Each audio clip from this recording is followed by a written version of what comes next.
Hello friends, welcome to the sixth part of the topic moment distribution method, which is a method used to analyze any continuous beam. And using all the theories and terminologies what we solved in my recent lectures, today we'll be solving numerical type 1. मतलब मेरे सभी MDM वाले lectures के terminologies और formulas use करके हम numerical number 1 आज solve करेंगे. So using MDM, analyze the given beam. And EI is same for all the span. तो मतलब हमें ये कंटिन्यूअस बीम जो एबीसी दिया गया है वो एनालाइज करना है. Recently we solve it by using Clapeyron's theorem, पर इस बार हम सॉल्व करेंगे by MDM, moment distribution method, where we can see here that EI is same for all the span, where E is modulus of elasticity and I is moment of inertia. तो इन दोनों का जो combination है इसे हम बोलते हैं फ्लेक्सुरल रिजिडिटी. तो E मतलब मॉड्यूलस ऑफ इलास्टिसिटी, ये एक मटेरियल की प्रॉपर्टी है. तो E और I that is BD cube by 12 for any rectangular or square section. तो इसका मतलब है मटेरियल प्रॉपर्टी और I का मतलब है सेक्शन की विड्थ, मतलब सेक्शनल एरिया. तो EI same for all the spans, मतलब ये दोनों स्पैन में सभी मटेरियल प्रॉपर्टी भी सेम है और इसका क्रॉस सेक्शनल एरिया जो रहता है वो भी सेम है. So now we need to just analyze this. इसकी मटेरियल प्रॉपर्टी और क्रॉस सेक्शनल एरिया का ध्यान हमें नहीं रखना है because it is having same in both the span. So now will continue. So here see friends, हमें न्यूमेरिकल सॉल्व करने के साथ साथ इसके स्टेप्स भी याद रखने हैं. What are the steps? You can be asked in the exam. What are the steps which can be used to analyze any moment numerical by using moment distribution method? तो सबसे पहले हमें ये जो बीम दिया गया है ABC उसे हम एनालाइज करेंगे. तो हमारा फर्स्ट स्टेप जो है वो है assuming both the span fix. हमें सबसे पहले दोनों स्पैन जो है वो फिक्स एज्यूम कर लेने हैं, जैसा कि मैंने यहाँ पे दिखाया है. ए बी अलग कर दिया और बी सी अलग कर दिया. And here 20 kilonewton point load is there, so I carried over here, and 5 kilonewton UDL is there, so I have carried it over here. Here I should write it. Okay. So now our step number 1 is assuming both the span fixed. और fix span assume करने के बाद हमारा task रहेगा step A, that is fixed end moment FEM. Fixed end moment हम calculate करेंगे by using the initial formulas what we saw in the module fixed beam. So now at first MAB or MBA, moment at point A moving towards B and moment at point B moving towards A. Here again moment at point B moving towards C and moment at point C moving towards B.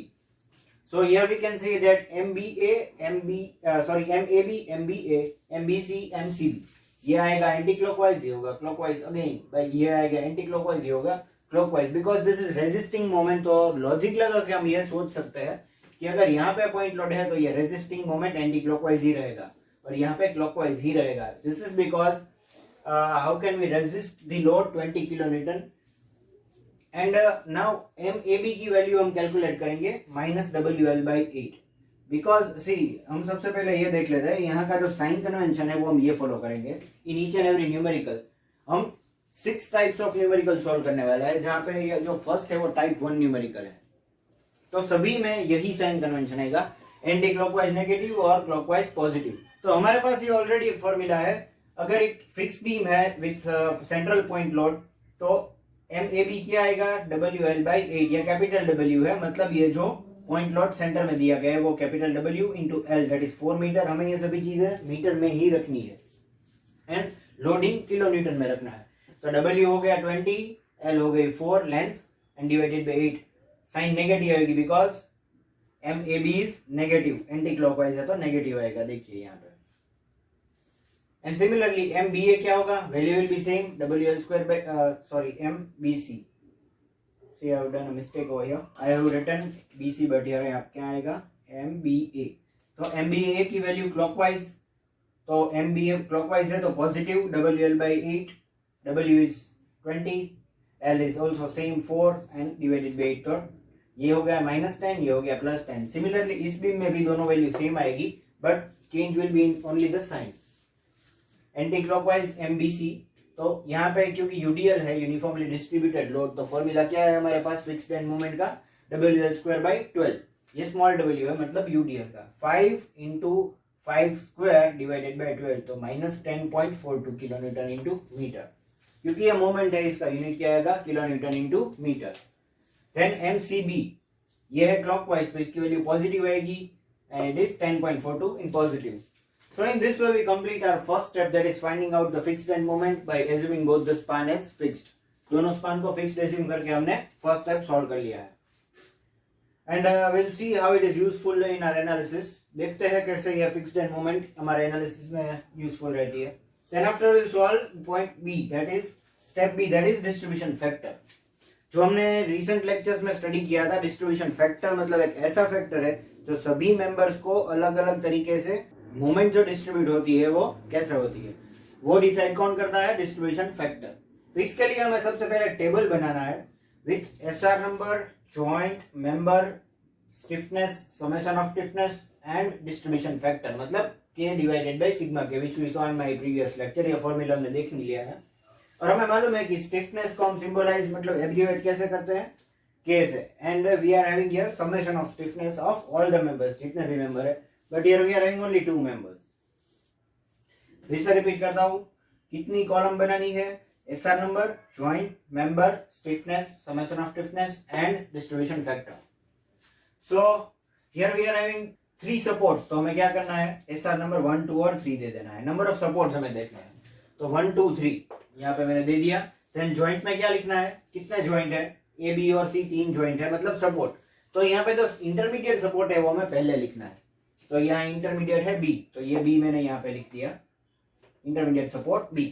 तो सबसे पहले joint B हम लिख देते हैं। Then after members which are coming out of from the joint B, मतलब joint B से कौन से मेंबर्स निकल रहे हैं उसके हमें यहाँ पे मेंबर्स लिख देने हैं, दैट इज बी ए और B C.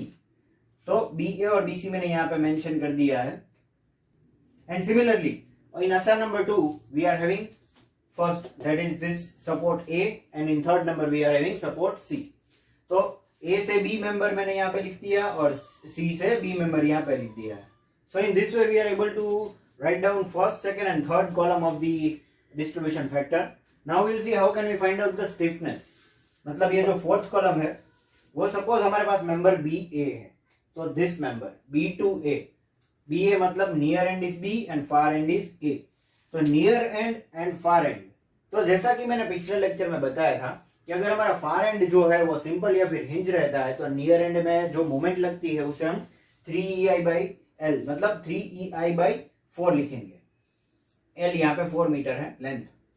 And similarly B to C जाएंगे तो यहाँ पे भी सिंपल सपोर्ट है C पे, तो यहाँ पे भी 3EI/L आएगा। और जैसा कि मैंने बताया था अगर फिक्स रहता है तो 4EI/L आएगा एंड यहाँ पे कैरी ओवर मोमेंट भी नहीं रहेगी। So in this way 3EI/4 and here 3EI/5 क्योंकि इसकी लेंथ 5 है BC में। So now we can solve this। EI हमें कांस्टेंट ही रखना है क्योंकि at last it will get cancelled। हमें मालूम है कि EI is same for all the spans, so we don't have to make any changes in this particular thing। तो 0.75 3 divided by 4 करेंगे तो 0.75 और 3 divided by 5 करेंगे तो 0.6। Now summation of stiffness मतलब हमें ये दोनों चीजें ऐड करनी है, 0.75 प्लस 0.6 तो क्या आएगा 1.35 into EI, ये दोनों का समेशन किया हमने। Then after we can find distribution factor, we have the formula K upon sigma K, मतलब for a particular member। देखिए यहाँ पे अगर कुछ मोमेंट लग रही है तो इस मेंबर में जाएगी, कुछ इस मेंबर में जाएगी, but it will not be same. तो इस मेंबर की स्टिफनेस फाइंड करने के लिए we are having formula K upon sigma K for member B है।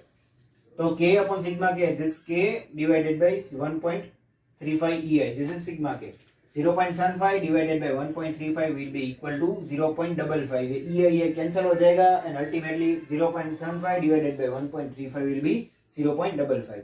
Similarly 0.6 divided by 1.35 will be equal to 0.45।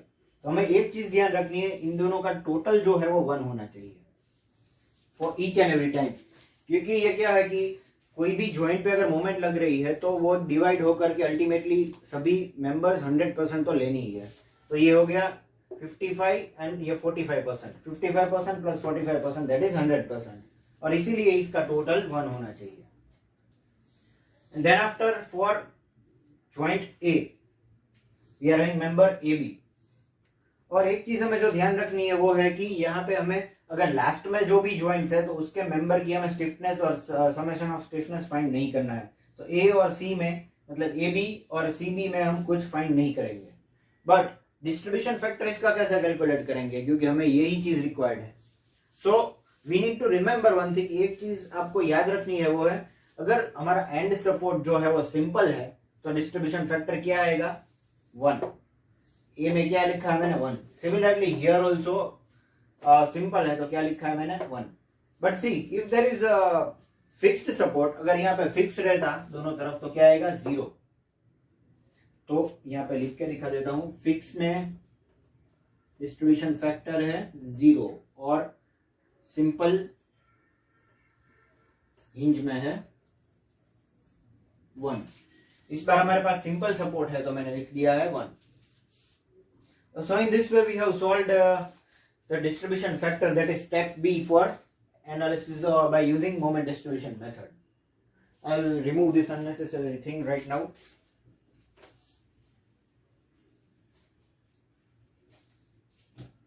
Okay.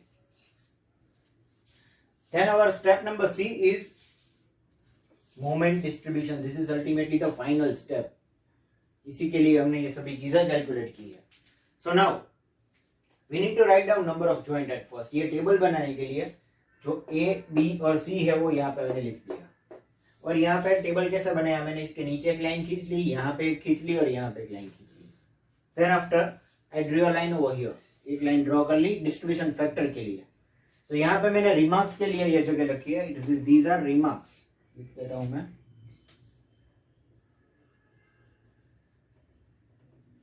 Okay. तो डिस्ट्रीब्यूशन फैक्टर सीबी में क्या है, देखिए सीबी में डिस्ट्रीब्यूशन फैक्टर 1 है तो मैंने यहाँ पे 1 लिख दिया. फिर बीसी में क्या है, B2C है 0.45 है, यहाँ पे 0.45 लिख दिया. देन B2A क्या है 0.55, तो B2A 0.55 यहाँ पे लिख दिया. एंड A2B क्या रहेगा, A2B है अगेन 1, तो ये लिख दिया 1. So in this way we have completed our first row. ये टेबल बनाने के बाद हमारी फर्स्ट रो जो है डिस्ट्रीब्यूशन फैक्टर वो हमने कंप्लीट कर दी, जो हमने ऑलरेडी कैलकुलेट कर लिया है. तो हम ये समझ सकते हैं कि ये सभी कैलकुलेशन हमने किस लिए किया, to put this first row. सिर्फ ये फर्स्ट रो के लिए हमने ये स्टेप नंबर बी परफॉर्म किया था, डिस्ट्रीब्यूशन फैक्टर. देखिए 0.55 प्लस 0.45 तो ये ज्वाइंट बी का टोटल हो गया 1, दैट इज 100%. तो एक बार हमने ये स्टेप बी का सॉल्यूशन ला दिया है, तो why did we calculate this fixed end moment, तो उसका भी यूज कर लेते हैं हम here in second step, fixed end moment. तो moment at point A to B is -10, तो यहाँ पे -10 लिख दी इसके नीचे. B2A is moment B2A is 10, तो यहाँ पे मैंने 10 लिख दिया. Then moment at point B2C is here B2, देखिए यहाँ पे भी मैंने गलती की थी, बट यहाँ पे क्या आएगा, C आएगा. So in this way I have corrected my mistake. यार MBC क्या आएगा -10.42, MBC -10.42 और MCB क्या आएगा 10.42, तो MCB 10.42. ये हो गया फिक्स्ड एंड मोमेंट. दोनों कॉलम हमने इस्तेमाल कर ली. तो स्टेप नंबर ए और स्टेप नंबर बी हमने यूज कर लिया है in the first two rows of the table. Now what we need to do is we need to balance the moment. मतलब पॉइंट बी पे, ज्वाइंट बी पे हम जो मोमेंट कैलकुलेट करेंगे उसको पहले कैलकुलेट करना है और फिर बैलेंस करना है. Okay. So our next step is, अभी 2 मिनट के लिए ये नहीं देखेंगे हम, release at A and C and carry over to B, ये नहीं देखेंगे. बट लॉजिकली विल थिंक, हमने ये जो पॉइंट ए पे -10 किलोन्यूटन मीटर जो मोमेंट दिखाई है वो एक्चुअल में अगर ये सिंपल सपोर्ट है then it will not be able to take any moment. Simple support end में है, देखिए अगर मोमेंट नहीं ले पाएगा तो हमें क्या करना है, ये रिमूव कर देनी है. तो रिमूव कैसे करेंगे, -10 + 10, तो क्या हो जाएगा, 0 हो गया अल्टीमेटली यहाँ पे. तो ये मैंने मोमेंट निकाल दी. पर ये मोमेंट एक्चुअल में जाती कहां पे है, it will get carried over to point B. पर ये ट्रांसफर कितनी होगी, 50%. 10 से 50% ट्रांसफर होगी तो 5 बचेगी, तो यहाँ पे 5, तो इसका टोटल क्या हो गया 15. वैसे ही यहाँ सी भी मोमेंट नहीं ले पाएगा, पर यहाँ पे मैंने क्या दिया है 10.42. तो इसमें क्या करना है, 0 करने के लिए -10.42, तो ये नीचे टोटल हो गया 0. ये टोटल है, टोटल किसका, ऊपर से दोनों रो का. तो इसका टोटल 0 हो गया, बट ये मोमेंट हमने कैरी ओवर कर दी पॉइंट बी से, बी पे 50% ट्रांसफर हुई, तो -5.21 इसका डिवाइडेड बाय 2 है, -5.21. So now you can understand why I have written this remark. Release moment at C, A and C and carry over to B. A और C से मैंने release कर दी मोमेंट और carry over कहाँ पे कर दी, B पे. And then after मैंने सभी का टोटल कर दिया, तो यहाँ पे आ गया 0, यहाँ पे भी 0, यहाँ पे आ गया टोटल 15 और यहाँ पे 15.63. पर देखिए ये हमें क्या मिली है, इनिशियल मोमेंट्स मिली है. These are not the final moments, क्योंकि ये दोनों सेम होनी चाहिए.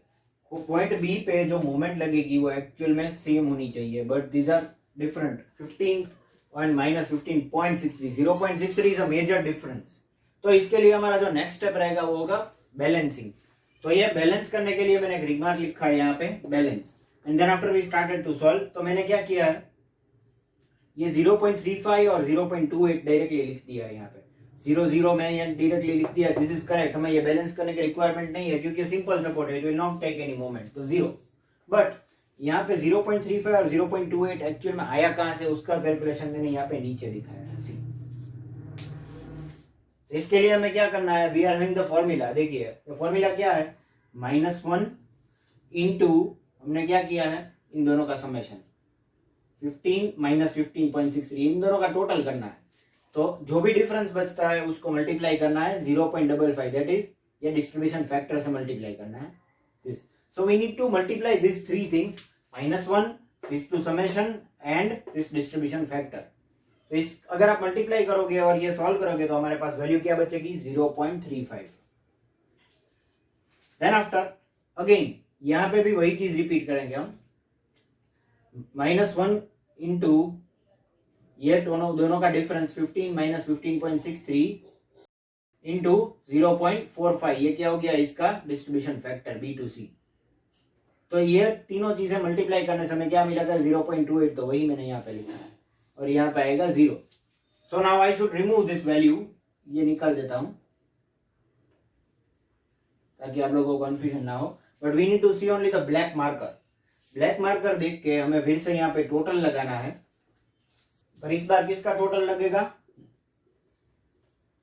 इन दोनों कॉलम का, इन दोनों कॉलम का, सॉरी इन दोनों रो का. इन दोनों रो का अगर हम टोटल मारेंगे तो ये हो जाएगा 0 + 0 0, एंड 15 + 0.35 क्योंकि ये पॉजिटिव है, 15.35 हो जाएगा, एंड 15 -15.63 + 0.28, तो ये हो जाएगा -15.35.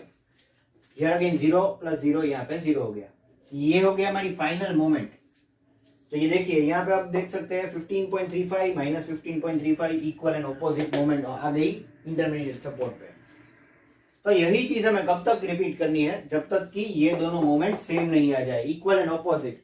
See if sometimes it might happen that the value might be different, but the difference might be in the 0.0 something, तो इतना हम इग्नोर कर सकते हैं. बट यहाँ पे क्या है कि 0. ये हमने पहले क्या था 15 और -15.63, तो 0.63 का डिफरेंस हम नहीं इग्नोर कर सकते. सो इसीलिए हमने बैलेंस कर दिया. So now we have solve this beam, bending moment calculate कर ली. So our task is to draw only the bending moment diagram. देखिए इसके लिए शियर फोर्स डायग्राम ड्रॉ करेंगे तो ये बहुत लेंथी हो जाएगा. So now after having this all values we can easily draw this mu and mu dash diagram, that is bending moment diagram. तो ये म्यू डायग्राम ड्रॉ करने के लिए we are having the formula for the first span, that is WL/4. तो ये इसके लिए WL/4 W20 L4 and divided bye 4 करेंगे तो हमारे पास वैल्यू मिल जाएगी 20. सिमिलरली वो हियर UDL है तो WL²/8 ये लगा करके, W मतलब 50, L मतलब 5, 50 × 5² डिवाइड बाय 8 करेंगे तो यहाँ पे क्या मिलेगा 15.62. ये हो गया म्यू डायग्राम. और म्यू डैश डायग्राम मतलब ये जो फिक्स मोमेंट हमने कैलकुलेट की है एंड मोमेंट्स, तो उसका डायग्राम, फिक्स्ड एंड मोमेंट्स का डायग्राम. तो ये यहाँ पे 0 है, यहाँ पे 15.35 और यहाँ पे आ गया 0 अगेन. तो यहाँ पे बना एक triangle, and in this way we have drawn the mu dash diagram.